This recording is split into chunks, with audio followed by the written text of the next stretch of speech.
Bonjour. Tu as validé ton bac S, c'est ça, option SVT. Tu as 17 ans.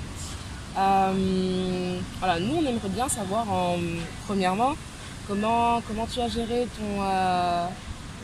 toutes tes épreuves, en fait, la préparation de tes épreuves, notamment parce que il me semble qu'il y a eu un changement entre les bacs l'année dernière et les bacs cette année. Donc comment est-ce que tu as préparé tes épreuves pour commencer?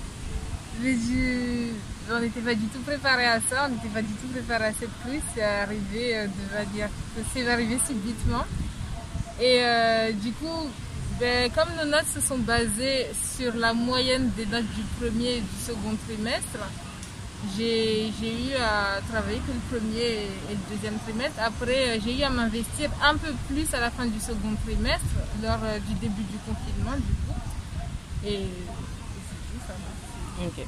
Donc on est d'accord que pour avoir validé votre bac, il a fallu faire comme une espèce de contrôle continu pour le valider, tout simplement. Oui. Ok. Aujourd'hui, 2020, l'année de Covid, tout simplement, Covid-19. Vous les bacheliers 2020, on vous qualifie de bachelier avec mention Covid. Comment toi tu vis cette mention, en fait, cette étiquette-là?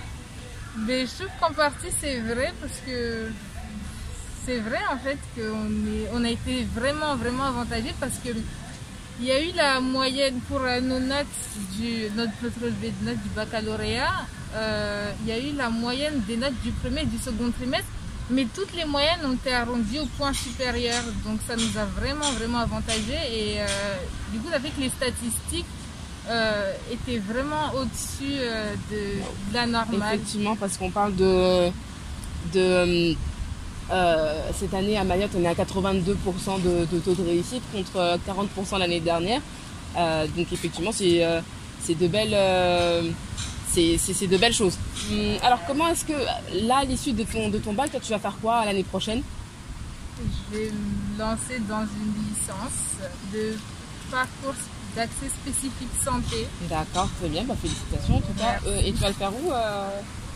Sur l'île de la Réunion. D'accord. Ah oui, d'accord, tu pars vraiment à côté. Oui. Et c'est parce que tu voulais rester proche de ta famille? Oui, d'une part, parce que j'aime pas trop me lancer comme ça dans la vie, ça me fait un peu peur. Ok. Je peux rester à côté. Ok. Par rapport à à ce départ, comment toi tu le vis? Parce que effectivement, disons que tu as toujours été dans le cocon familial, tu as toujours vécu avec tes parents, tes frères et sœurs, et là, du jour au lendemain, tu vas te retrouver à aller à l'étranger, même si c'est à La Réunion, mais c'est quand même l'étranger, c'est pas quelque chose que tu connais forcément. Quelles sont tes impressions? Comment tu appréhendes un peu le voyage et puis l'installation, l'environnement aussi? C'est vrai que c'est très stressant en fait. C'est stressant de se dire je vais devoir faire toutes mes démarches, parce que du coup je peux pas partir avec de la famille, parce que à cause des vols, tout ça, il faut une bonne raison pour partir. Donc je vais devoir partir toute seule, et c'est vrai que se dire gérer toute la paperasse administrative, ça va être compliqué. Mais ça va, j'essaie de pas trop stresser, mais c'est vrai que c'est quand même difficile, parce que je suis quelqu'un d'assez... je suis anxieuse, du coup je suis un peu stressée en ce moment, mais ça va, parce que j'ai ma famille qui est là et qui me dit de toute façon, à un moment donné, il faut grandir. Ouais. C'est ce qu'il faut se dire aussi. Ouais. Par rapport à tes démarches, quand je dis démarches, j'entends par là toutes les démarches administratives.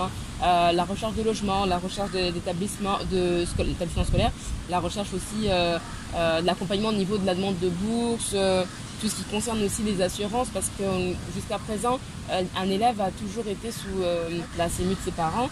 Là, c'est vraiment toute une autre... un autre monde, il va falloir faire toutes les assurances. Donc est-ce que vous avez eu un accompagnement autant de la part de l'établissement scolaire, le lycée, que de la part des administrations publiques? Est-ce que tu as eu de la famille qui t'a aidé? Oui, beaucoup. Ma famille était là pour l'assurance, le logement, le crous.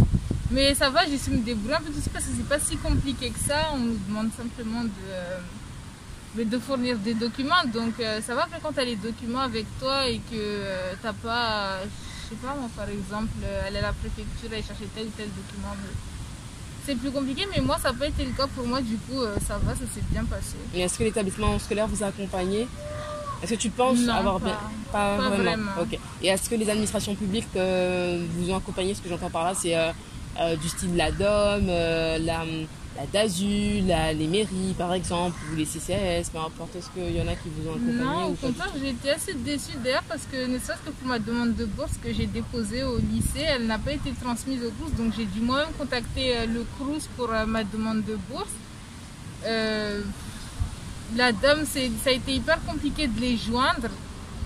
Donc non, j'ai trouvé qu'il n'y avait pas tant d'accompagnement que ça. Tout se faisait via Internet et c'était un peu plus compliqué parce qu'on n'avait pas de contact direct avec des personnes. On passait seulement par une plateforme et puisqu'on est des milliers, donc c'est compliqué. Ok. Et par rapport au logement, est-ce que tu as trouvé quelque chose? Comment tu vas gérer ça? Oui, j'ai demandé un logement CROUS. Ouais. Et ça va. J'ai pas eu les logements que j'ai demandé, mais ils m'ont proposé un autre logement similaire à ce que j'avais, aux demandes que j'avais formulées. Donc ça va. Après, tant que tu te retrouves pas dehors, c'est... Ouais, ça va, c'est plus important. Exactement. Est-ce que tu as déjà été à l'étranger, à La Réunion, avec ta famille, ou jamais ça sera la première fois? Non, j'y ai été plusieurs fois. Plusieurs fois, donc tu connais Souvent, un peu? j'y suis en vacances, donc ça va. Très bien. As-tu d'autres choses que tu voudrais nous dire, d'autres choses à rajouter? Je veux dire vraiment par rapport à toutes tes impressions sur... enfin, évidemment, ça prend en compte la crise sanitaire parce que c'est quelque chose qui est vraiment présent et qui est inévitable. Quelles sont vraiment tes impressions, toi, en tant que nouvelle bachelière? C'est vrai que comparé à d'autres bacheliers qui n'ont pas forcément eu la crise sanitaire, une pandémie mondiale en fait, il y a toujours cette excitation dans le sens, déjà on va vraiment réviser à fond et puis il y a l'excitation des résultats à la fin. Donc comment toi tu l'as vécu? Toi tu étais sûre d'avoir ton bac du premier coup? Moi je savais que j'aurais mon bac, franchement sincèrement, hein. Mais après c'était plus au niveau de la mention que je stressais. Mais ça va, ça s'est bien passé. Quel conseil tu donnerais aux prochains bacheliers par exemple? De travailler beaucoup parce que moi je pense que la nouvelle réforme elle sera d'autant plus compliquée pour eux, surtout que c'est nouveau pour les professeurs, tout comme c'est nouveau pour eux. En plus avec la crise ils ont dû prendre du retard, du coup ce ne sera pas du tout à leur avantage. Donc, Okay. Donc c'est investir du début à la fin. Vraiment. Okay. Bah écoute, je te remercie pour ta petite interview, ta petite participation et bon courage. À bientôt. Abonnez-vous sur la chaîne. Ça c'est la fin, faut me laisser. Tu vas faire de la pub direct sur la vidéo?